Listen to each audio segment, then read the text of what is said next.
এই তো আমার সেই সুবর্ণ সুযোগ, এই আমার সুবর্ণ দিন। ওই তো বের হয়ে লক্ষ্মীন্দর দেখছি নিদ্রা আসন্ন হয়েছে। এবার এবার আমার যত নাগ আছে এক এক করে সমস্ত নাগকে পাঠাবো আমি হুমায়ুন বাসর ঘরে। তারপরে লক্ষ্মীন্দরকে দংশন করাবো। কোথায় আছে আমার শতনাগ অষ্টনাগ? ছুটির সময়ের রাতে চল আমার সঙ্গে সেই হুমায়ুন বাসর ঘরে।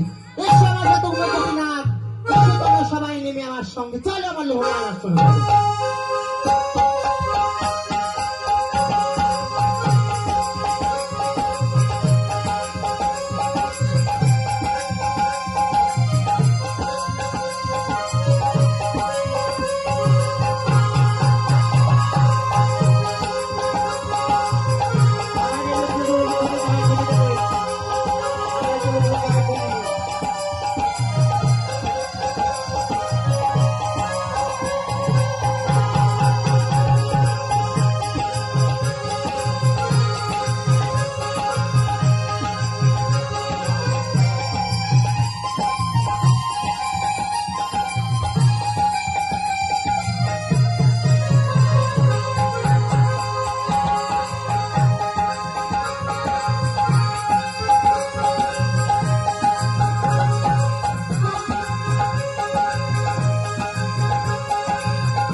বাসরের শহর পেল কোথা থেকে?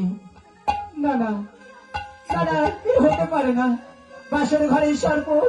না না, জানি আমার স্বামীর কোনো ক্ষতি করতে এসছি, কিন্তু না, আমি থাকতে আমার স্বামীর কোনো ক্ষতি হতে দেবো না। কি আমি কোথায় যাই, কি করি? ওই তো আমার শ্বশুর মশাই বলে গেছে, বৌমা আমি দুগ্ধ কলা করে রেখে গেলাম, তুমি সময় মতো এই দুগ্ধ কলা ব্যবহার করবে। আমি এখন এই দুগ্ধ কলা দিয়ে ওই শতনাগ অষ্টনাগগুলিকে বন্দি করবো। এসো শতনাগ, এসো অষ্টনাগ, এসো সোনা, এসো মনা। এই দেখো আমি তোমাদের জন্য দুগ্ধ কলা রেখেছি, এইগুলোকে আমায় মুক্ত দাও। এই তো শতনাগ আর অষ্টনাগ তারা মহানদে দুগ্ধ পানি করছে। আমি আমার এই সতীত্ব দিয়ে ওই শতনাগ অষ্টনাগগুলিকে বন্দি